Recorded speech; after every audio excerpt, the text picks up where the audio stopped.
बिस्मिल्लाहिर्रहमानिर्रहीम। अस्सलाम वालेकुम नाज़रीन, आप यूट्यूब चैनल देख रहे हैं, मैं इमरान खान।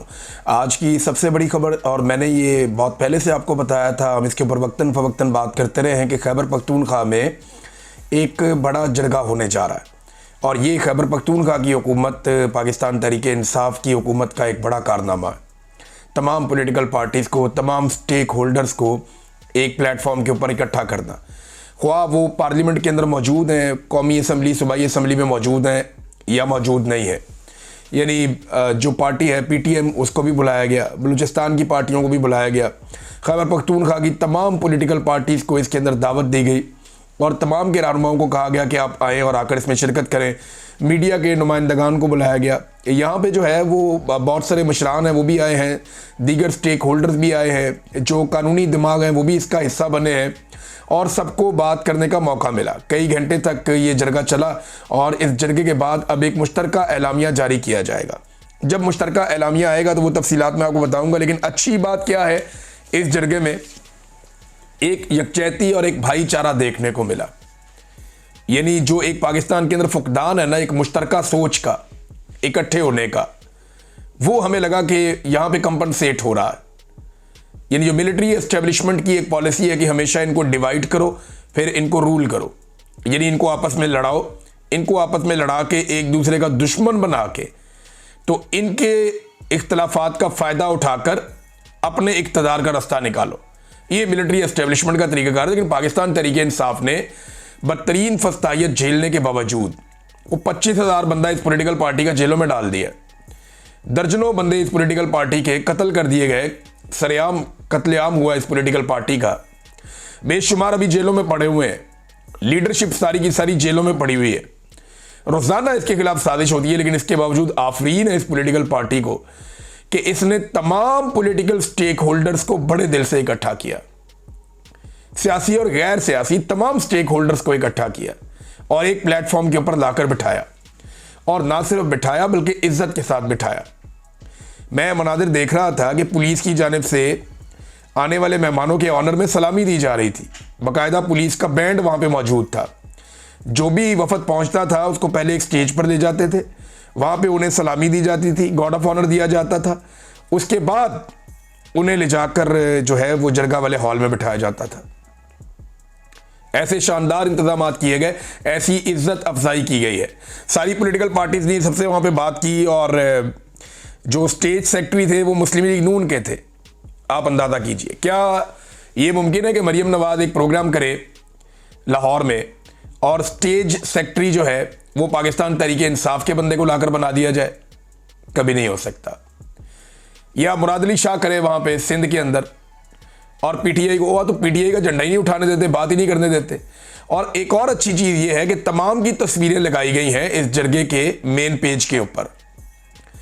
जो इसका बड़ा पोस्टर है, जो बैनर्स है इसके, उसके ऊपर तमाम पॉलिटिकल पार्टीज या स्टेक होल्डर ने मैक्सिमम की तस्वीरें लगाई गई हैं और कहीं पे भी इमरान खान की फ़ोटो नहीं लगाई गई।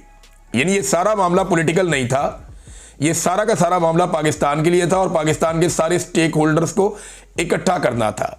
अब एलामिया क्या आता है वो मैं आपको बाद में बताता हूँ, मुश्तरका एलामिया होगा। लेकिन वहाँ से आवाज़ें किस तरह की आई, यानी ANP के इफ्तिखार अहमद साहब ने कहा जी कि थोड़ा 5 मिनट वक्त कम है, मुझे ज़्यादा वक्त चाहिए, तो उन्हें ज़्यादा वक्त दिया गया कि आप ज़्यादा वक्त बात करें। सब ने अपने दिल की बातें की और ज़्यादातर जो मुकर्रीन हैं उन्होंने ऑपरेशन की हमायत नहीं की। उन्होंने कहा जी ऑपरेशन नहीं होना चाहिए, बड़ी ज़्यादती है। और जो चीज़ ज़्यादा उठाई गई वो ये कि हमारे साथ सौतेलों जैसा सलूक किया जा रहा है। खैबर पख्तूनख्वा की पॉलिटिकल पार्टियों की अक्सरियत ने यह बात की है। मिसाल के तौर पे जमात इस्लामी के सराजुल हक हैं, उन्होंने कहा जी कश्मीर में मैं गया तो मैंने देखा कि लोगों के घरों के इर्द गिर्द 4 दीवारी नहीं है। तो मैंने कहा जी यहाँ इतना अमन कैसे है? तो वहाँ लोगों ने कहा कि जी यहाँ मादनियात नहीं है ना, तो इसलिए अमन है। ये सराजुल हक साहब ने बताया। फिर उन्होंने ये भी बताया कि पाकिस्तान और अफगानिस्तान या हम लोग और अफगानिस्तान एक खित्ता, एक ज़बान, एक मज़हब, एक कल्चर है। हमें आपस में लड़ाना इंडिया और अमेरिका की ख्वाहिश है। प्रोफेसर इब्राहिम साहब थे, उन्होंने कहा जी बार बार हमारे ऊपर ऑपरेशन किए गए, कभी भी कामयाबी नहीं हुई, अभी भी बदअमनी है। तो इस मरतबा अगर हमने नकल मकानी करनी पड़ी ना तो हमने GHQ में जाके अपने खैमे लगाने। फिर ये भी बताया गया कि जो लोग 8 और उसके आसपास के टाइम में जो लोग नकल मकानी कर गए थे वो अभी तक अपने घरों को वापस नहीं आ सके।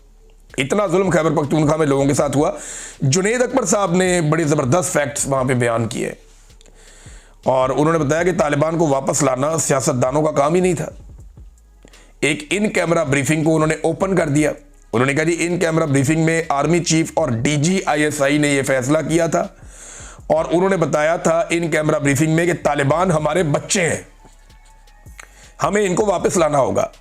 अफगानिस्तान के पास उनको संभालने की काबिलियत नहीं है। ये थी पाकिस्तान के आर्मी चीफ और डीजी ISI की सोच जो उन्होंने इन कैमरा ब्रीफिंग में बताई सियासतदानों को।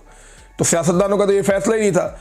फिर जुनैद अकबर ने मजीद बताया कि अगर एस्टेब्लिशमेंट को हमसे मसला है, हमारे साथ नहीं बैठ के बात करना चाहते, तो एक सियासी जमातों के सारे स्टेक होल्डर्स की एक कमेटी बना लें और उनके साथ बैठ जाएं और फैसला कर लें। हमारा वादा है कि खैबर पख्तूनख्वा की हमारी हुकूमत उसके ऊपर मिनवान अमल करेगी, लेकिन बैठकर फैसला करें, सिर्फ अपने दिमाग को जो है वो इस्तेमाल ना करें। फिर उन्होंने बताया कि तालिबान से मुज़ाकरात के लिए सियासी जमातों ने लोग नहीं भेजे थे, ये कोर कमांडर ने भेजे थे। हमारे हज़ारों शोहदा हैं जिनको ना तो झंडा मिलता है, ना ही उन्हें शहीद कहा जाता है और ना ही उन्हें कोई पैकेज मिलता है।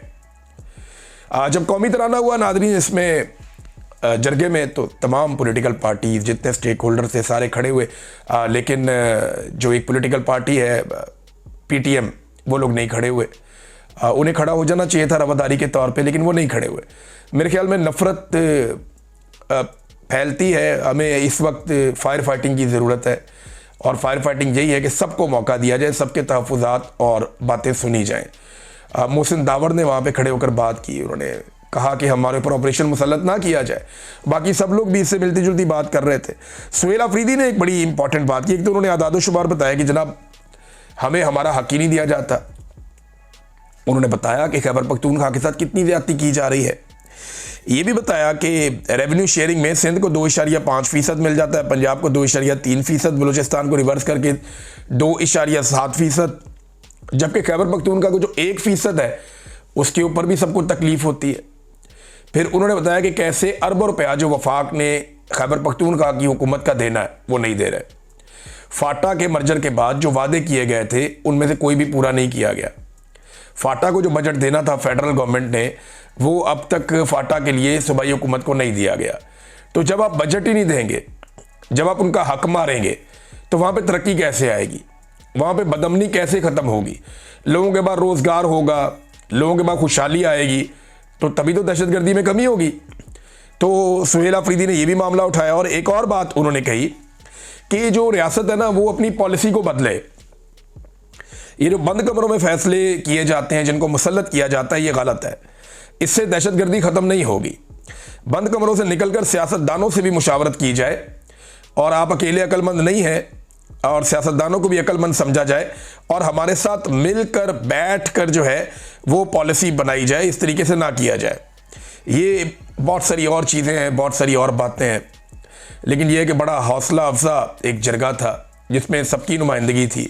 तो खैबर पख्तूनख्वा की हुकूमत और खैबर पख्तूनख्वा के लोग मुबारकबाद के मुस्तहिक हैं कि कम से कम ये लोग इकट्ठे बैठे और इन्होंने अमन के लिए आवाज़ उठाई। और इनका जो एलामिया आएगा वो अब भेजा जाएगा तमाम स्टेक होल्डर्स को, एस्टेब्लिशमेंट को भी, ताकि आइंदा के लिए उस पर अमल दरामद किया जाए और अमन के रास्ते पे सब लोग चलें। नाज़रीन, और चीज़ें आपके साथ अगले वीलॉग में शेयर करता हूँ। ये एलामिया आता है, ये भी आपको बताते हैं। अब तक के लिए इतने, अपना ख्याल रखिएगा, अपने चैनल का भी। अल्लाह हाफ़िज़।